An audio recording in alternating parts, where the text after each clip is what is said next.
Olá, bem-vindo à 13ª temporada do PQU Podcast, o podcast para o psiquiatra em formação. Aqui é evidência com opinião. Eu sou Vinícius Guapo e é uma satisfação tê-lo como ouvinte. Entre os antidepressivos, eu costumo pensar na bupropiona como um azarão. Poucas vezes me ocorre como uma primeira escolha no tratamento de um paciente deprimido, mas, curiosamente, ela está sempre lá entre as opções. Lembro-me quando acompanhei pela primeira vez um paciente usando bupropiona. Final dos anos 90, segundo ou terceiro ano da faculdade, iam em um estágio em uma clínica que fazia internações psiquiátricas em Londrina. O paciente usava o Ziban, e a explicação que tive do psiquiatra assistente era de que se tratava de uma medicação lançada como antidepressivo, mas que não tinha dado muito certo, e que estava sendo usada para auxiliar o paciente a parar de fumar. Mais de 2 décadas se passaram e a bupropiona passou por algumas modificações em sua apresentação, assim como nas indicações, mas sobreviveu ao teste do tempo. Vamos ver como que isso se deu? O PQU Podcast é uma iniciativa do Luiz Alberto e minha, que conta com a preciosa colaboração da Maria Clara Faleiros e do Tiago Apolinário. É motivo de orgulho contarmos agora com o patrocínio da Clínica Elibre, onde se pratica o padrão de excelência em internações psiquiátricas. Com uma equipe médica muito bem formada e interessada em oferecer ao paciente as melhores práticas em psiquiatria baseada em evidência, você poderá estar tranquilo de que seu paciente estará bem cuidado durante o período em que precisar de uma internação. Você tem angústias na hora de internar um paciente? Sente tranquilidade ao indicar à família um lugar que garante tratamento de alta qualidade? Foi para resolver, com excelência, questões urgentes da psiquiatria que a Clínica Elibre foi criada. Com gente que gosta de ciência e com gente que gosta de tratar gente. Pergunte às pessoas que já internaram, para os pacientes que já passaram por lá, ou venha você mesmo tirar suas próprias conclusões. Entre em contato pelo site elibre.com.br ou pelas nossas redes sociais. Muito bem. Para levar você, psiquiatra em formação, um novo episódio todas as quartas-feiras, contamos ainda com a mágica do Breno Vettorassi, do estúdio Vira Disco, na captação e edição do áudio, além da criatividade e empenho da equipe da Predicado Comunicação para publicação, divulgação e manutenção dos episódios nas plataformas de streaming. Time completo, vamos adiante. A bupropiona é resultado de um projeto especificamente desenvolvido com o intuito de produzir um antidepressivo com perfil farmacológico único e que oferecesse vantagens de segurança e tolerabilidade sobre os antidepressivos disponíveis à época, a saber, os tricíclicos e os imaus. A molécula foi desenvolvida no final dos anos 60 e início dos anos 70 nos laboratórios da Burroughs Wellcome, posteriormente transformada em GlaxoSmithKline. Foi só em 1985 que a bupropiona foi aprovada pelo FDA no tratamento do transtorno depressivo maior. Os estudos iniciais mostravam a ausência de efeitos antihistamínicos, anticolinérgicos e de atividade inibitora da recaptação de serotonina, mecanismos estes relacionados aos efeitos antidepressivos dos tricíclicos, o que certamente levou a alguma desconfiança sobre a sua eficácia. Evidências de que modulava os níveis de noradrenalina e da atividade dopaminérgica por inibição da sua recaptura na fenda sináptica vieram a se confirmar, e até hoje são tidos como os mecanismos responsáveis pelos efeitos terapêuticos da bupropiona. O que colocou a bupropiona em posição de destaque na hora de se escolher um antidepressivo em situações clínicas específicas. Portanto, o mecanismo de ação único pode ser justamente o responsável tanto pela fama de azarão como pela sobrevivência ao teste do tempo.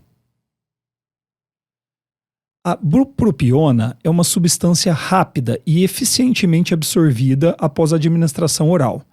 Praticamente 100% da substância atinge a corrente sanguínea em um tempo para concentração máxima de 2 horas.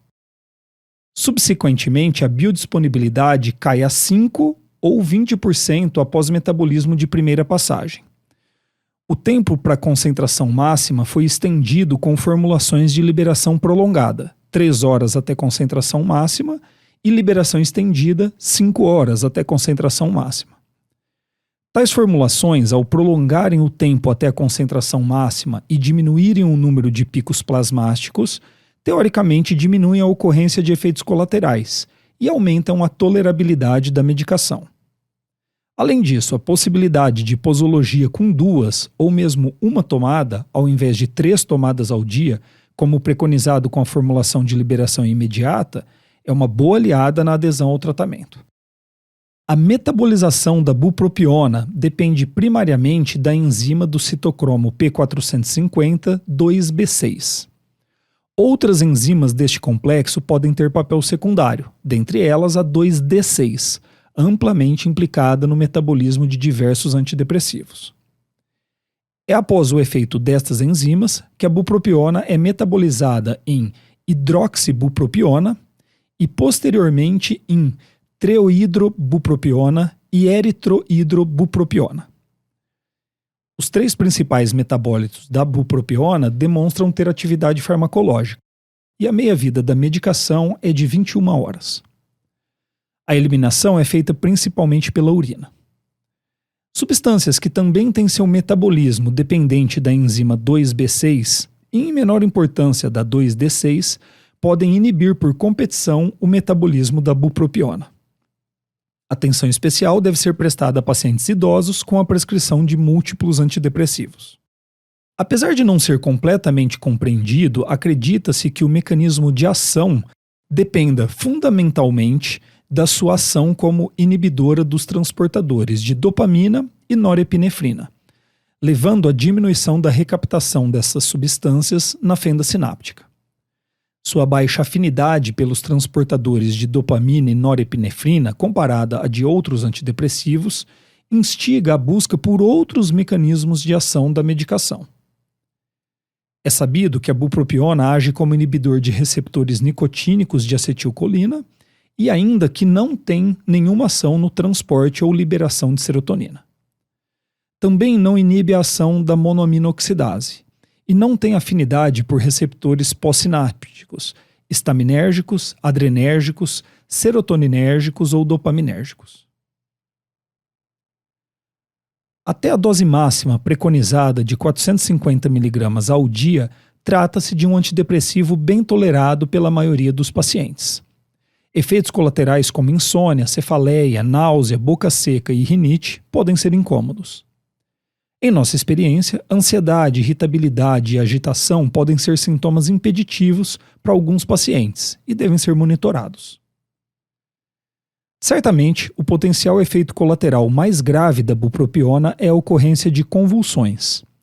A ocorrência em pacientes usando doses terapêuticas de até 450 mg por dia fica entre 0,35% e 0,44%. Mas pode aumentar em pacientes usando doses maiores da bupropiona, usando outras medicações que possam diminuir o limiar convulsivo, particularmente outros antidepressivos, ou que tenham condições comórbidas que aumentem o risco de convulsões.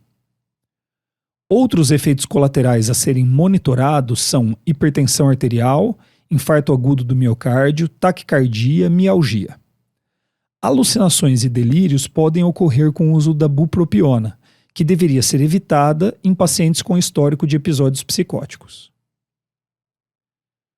O perfil farmacodinâmico da bupropiona sugere que ela tenha pouco ou nenhum risco de causar efeitos colaterais na função sexual, como retardo da ejaculação ou diminuição da libido, razoavelmente frequentes com o uso de outros antidepressivos. E é isto que os estudos e a prática mostram. No entanto, o uso da bupropiona como antídoto para estes efeitos causados por outros antidepressivos é controverso, apesar de bastante comum na prática clínica. A indicação clássica e mais bem estabelecida para o uso da bupropiona é no tratamento do transtorno depressivo. A maioria dos ensaios clínicos da literatura demonstraram superioridade da bupropiona em relação ao placebo e equivalência a inibidores da recaptura de serotonina. Ainda assim, algumas revisões com meta-análise sugerem cautela quanto à qualidade dos ensaios e possibilidades de vieses. Em nossa opinião, tal cautela é pertinente, mas não recai especificamente sobre a bupropiona, mas sobre os antidepressivos como classe. Quando o STAR-D escolheu a bupropiona como possibilidade terapêutica em seu protocolo de tratamento, isso, a nosso ver, amenizou as desconfianças que eu já descrevi sobre a medicação e trouxe alguma credibilidade, mesmo que os resultados não foram tão promissores assim. Uma outra peça em um quebra-cabeça que acabou por estabelecer a bupropiona como um azarão ganhador, se me permitem aí a brincadeira, é uma predileção de psiquiatras clínicos a escolherem esta medicação na hora de associar um antidepressivo a um regime terapêutico já estabelecido. A sua configuração única quanto à ação farmacodinâmica, somado a um perfil de efeitos colaterais também diferente do dos inibidores da recaptura de serotonina, ou mesmo os duais, tipicamente tidos como primeira escolha no tratamento de transtornos depressivos, são responsáveis, a nosso ver, por essa predileção. Apesar de uma revisão com meta-análise de ensaios clínicos conduzida em 2022 não ter demonstrado superioridade de nenhuma combinação com bupropiona em relação à monoterapia, como eu disse antes, esta continua sendo uma escolha comum. A fama de ser um antidepressivo com menor chance de virada maníaca em pacientes com transtorno bipolar também ganhou alguma notoriedade, apesar de as evidências que apoiam esta fama serem limitadas e controversas. Desde os primeiros ensaios clínicos, assim como os primórdios do uso clínico da bupropiona no tratamento da depressão, notou-se a ausência de um efeito colateral comum com outros antidepressivos, ganho de peso. Além então do evidente benefício aos pacientes deprimidos em tratamento, começou-se a especular sobre o uso da bupropiona no tratamento da obesidade. Apesar de algumas evidências positivas, a medicação não havia sido aprovada para tal uso, e a GlaxoSmithKline foi multada em mais de $500 milhões por promover seu uso off-label. Décadas depois, após alguns reveses, uma combinação de bupropiona e naltrexona foi aprovada pelo FDA e depois pela Anvisa para o tratamento da obesidade. Uma história parecida se aplica para o seu uso no tratamento do tabagismo. Uma revisão com meta-análise publicada em 2013 reafirma sua eficácia no tratamento do tabagismo e demonstra efeito comparável ao do tratamento com reposição de nicotina, por exemplo. Um comentário com finalidade prática é de que o efeito antitabagismo, assim como a antiobesidade da bupropiona, apesar de não estar completamente desvendado, muito provavelmente ocorre por uma regulação da circuitaria de recompensa no cérebro, com consequente controle da compulsão alimentar ou pelo uso do tabaco, e não por uma redução da ansiedade, entre aspas, como alguns possam pensar. Curiosamente, essa ideia é facilmente extrapolada por alguns clínicos, e com alguma frequência vemos pacientes usando bupropiona para o controle da ansiedade, indicação esta não embasada em evidência, e muitas vezes com resultados desastrosos para o paciente, que fica muito mais ansioso e impulsivo. As evidências para o uso da bupropiona como tratamento para transtorno de déficit de atenção e hiperatividade são controversas e baseadas em ensaios clínicos pequenos e com outros problemas metodológicos.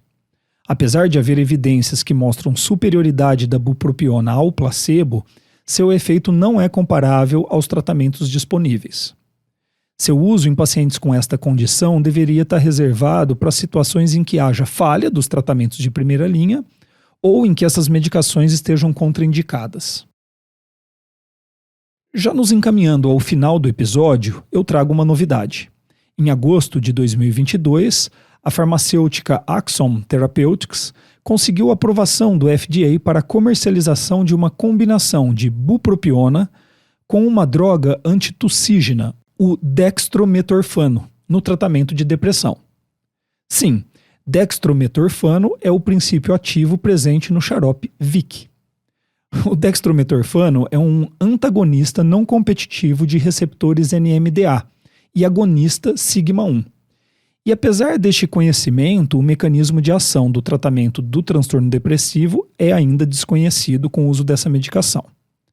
A associação de bupropiona e dextrometorfano mostrou superioridade ao placebo, em ao menos um ensaio clínico, além de ter demonstrado superioridade à bupropiona em monoterapia em ao menos um ensaio clínico também. Esta medicação não está disponível no Brasil e a replicação destes dados trará maior segurança para o seu uso na clínica. Com esse comentário eu encerro esse episódio, mais um do fichário de psicofármacos do PQU Podcast, em que falei sobre a bupropiona. Espero que lhe seja útil. Você tem angústias na hora de internar um paciente? Sente tranquilidade ao indicar à família um lugar que garante tratamento de alta qualidade? Foi para resolver, com excelência, questões urgentes da psiquiatria que a clínica Elibre foi criada. Com gente que gosta de ciência e com gente que gosta de tratar gente. Pergunte às pessoas que já internaram, para os pacientes que já passaram por lá, ou venha você mesmo tirar suas próprias conclusões. Entre em contato pelo site elibre.com.br ou pelas nossas redes sociais. Você ouviu mais um episódio do PQU Podcast. Acesse nosso site pqpodcast.com.br, onde encontrará todos os episódios já publicados, com as respectivas referências, organizados por data, autor e sessão. Também estamos no Instagram e no YouTube.